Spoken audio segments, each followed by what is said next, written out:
साहब अम्बेडकर को लेकर के क्या कहेंगी?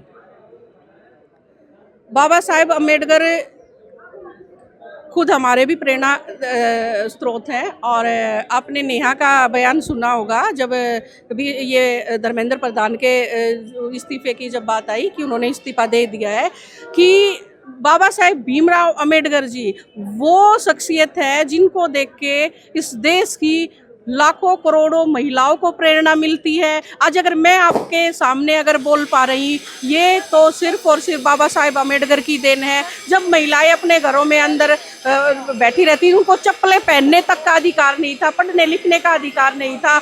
और कितनी सारी मैं बाबा साहेब की आपको खूबियाँ गिनवाऊँ जो उन्होंने हमें कॉन्स्टिट्यूशन के नाते संविधान में हमें जो अधिकार दिए। आज जो महिला हर क्षेत्र में कदम से कदम मिलाकर आगे बढ़ रही हैं, वो सिर्फ और सिर्फ बाबा साहेब भीमराव अम्बेडकर की देन है। और मैं उन सभी महिलाओं को इस आपके चैनल के माध्यम से ये संदेश भी देना चाहती हूँ कि जो हर तीसरे दिन सोशल मीडिया पे आके बाबा साहेब भीमराव अम्बेडकर को गालियाँ देती हैं, उनका विरोध करती हैं, मैं उन महिलाओं को कहना चाहती हूँ कि आज जो आप सोशल मीडिया पे अपनी यूट्यूब के अपनी रील के माध्यम से जो उनका विरोध करने का कार्य कर रही है, वो अधिकार भी तुम्हें सिर्फ और सिर्फ बाबा साहेब भीमराव अम्बेडकर को दिया है। और अगर महिलाओं के लिए अगर कोई देवता है, अगर कोई भगवान है, वो सिर्फ और सिर्फ बाबा साहेब भीमराव अम्बेडकर। जब देश की जनता सो रही होती है तो उस वक्त नरेंद्र मोदी रील्स बना रहे होते हैं और अपलोड कर रहे होते हैं और ये बोल रहे होते हैं कि मेरा मन करता है कि मैं आप सबसे बातें करता रहूं,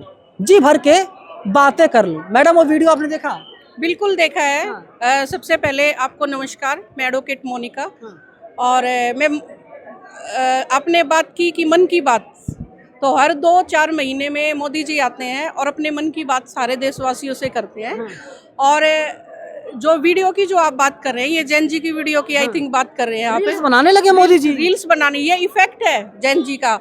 और मोदी जी जो पिछले 1-1.5 महीने से जो जंतर मंतर पर जो धरना प्रदर्शन हुआ जैन जियो के लिए, जो नीट का एग्जाम जो लीक हुआ और जो धर्मेंद्र प्रधान का जो इस्तीफा मांगा गया, उसके बारे में देखो, मेरा भी एक बेटा है जो 11th क्लास में है, वो भी जैन जी है। जैन अल्फा भी मेरे घर में, मेरी बेटी 13 साल की है।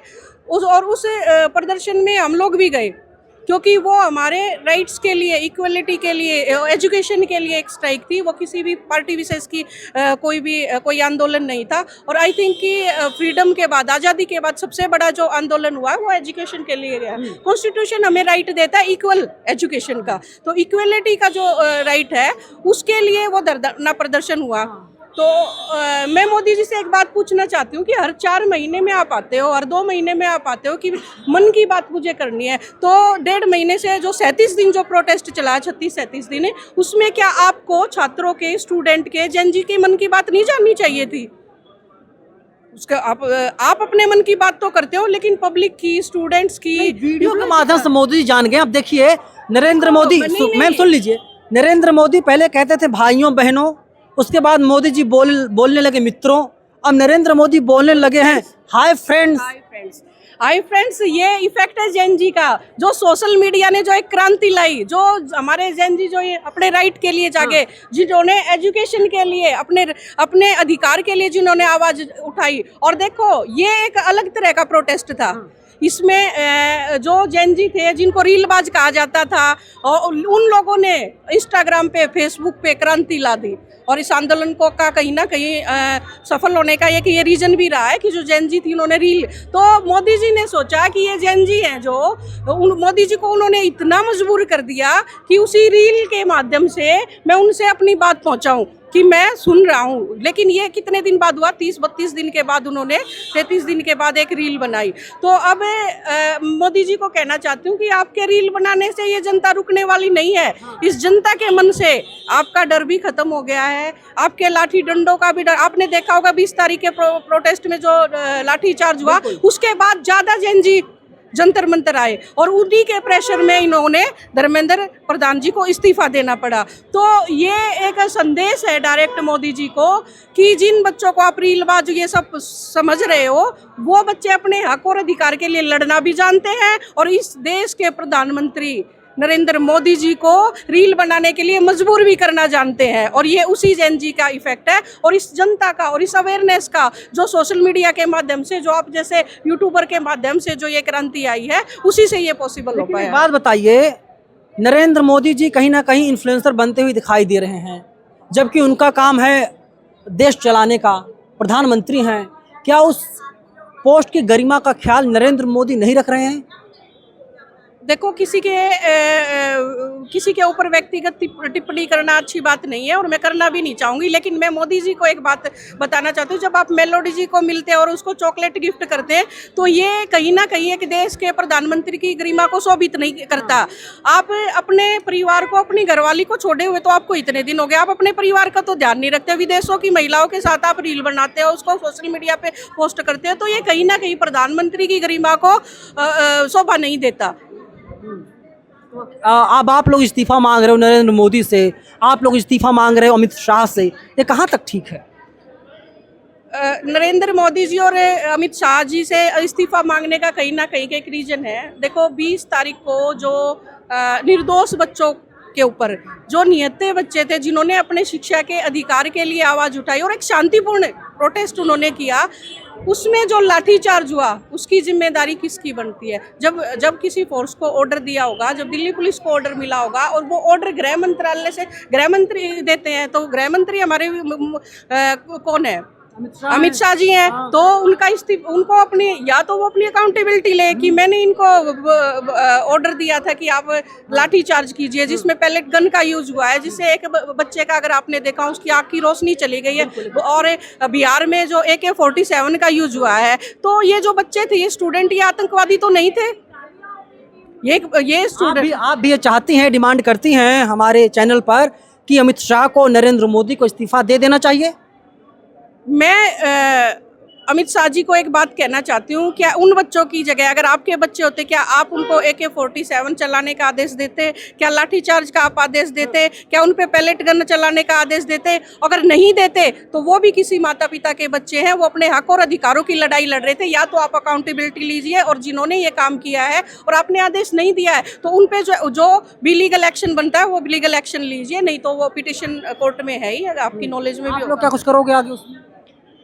हम लोग तो यही कहना चाहते हैं कि देखो, हम कॉन्स्टिट्यूशन को मानने वाले लोग हैं और जो लीगल एक्शन जो बनता है उसके लिए सारा, आपने देखा भी, वकीलों ने भी समर्थन किया है। और हम निसंदेह हम बच्चों के साथ हैं, क्योंकि उन्होंने कोई गलत काम नहीं किया। वो अपने हक, अपने अधिकारों की लड़ाई लड़ रहे थे। इक्वल एजुकेशन के लिए वो अपने एक क्या मांगा था बच्चों ने कि आप नीट का एग्ज़ाम जो करा रहे हो उसको आप ट्रांसपेरेंसी से कराइए, उसको लीक ना कराइए। तो उसमें जो कैपेबल है वो बच्चा जाएगा। अच्छा, मैं एक बात और कहना चाहती हूँ कि जो नीट का पेपर लीक हुआ, तो उसमें लीक हुआ, ये भी एक भ्रष्टाचार है, ठीक है।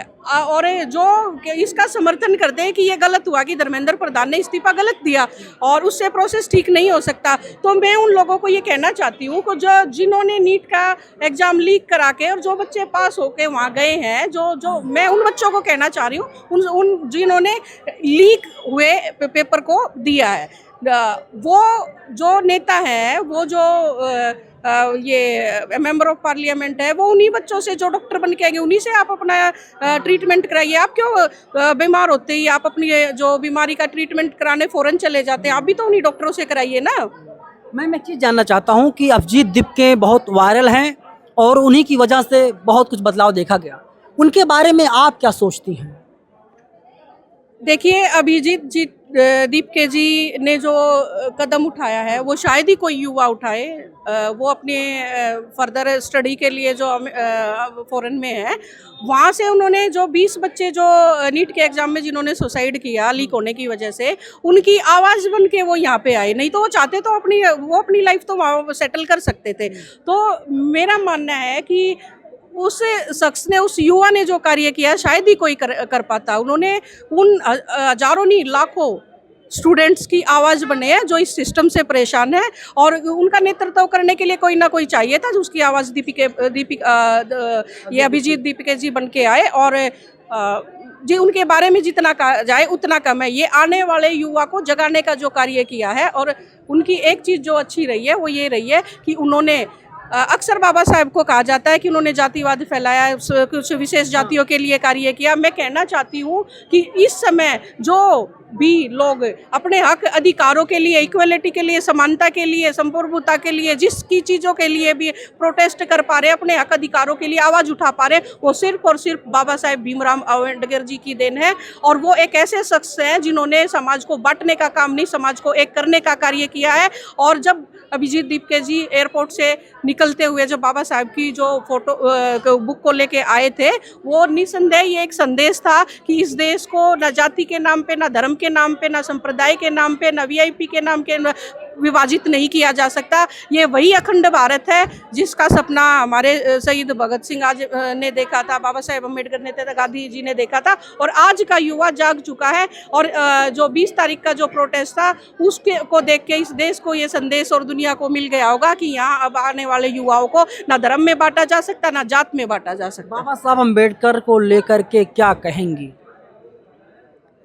बाबा साहेब अम्बेडकर खुद हमारे भी प्रेरणा स्रोत हैं। और आपने नेहा का बयान सुना होगा जब भी ये धर्मेंद्र प्रधान के इस्तीफे की जब बात आई कि उन्होंने इस्तीफा दे दिया है, कि बाबा साहेब भीमराव अम्बेडकर जी वो शख्सियत है जिनको देख के इस देश की लाखों करोड़ों महिलाओं को प्रेरणा मिलती है। आज अगर मैं आपके सामने अगर बोल पा रही, ये तो सिर्फ और सिर्फ बाबा साहेब अम्बेडकर की देन है। जब महिलाएं अपने घरों में अंदर बैठी रहती, उनको चप्पलें पहनने तक का अधिकार नहीं था, पढ़ने लिखने का अधिकार नहीं था।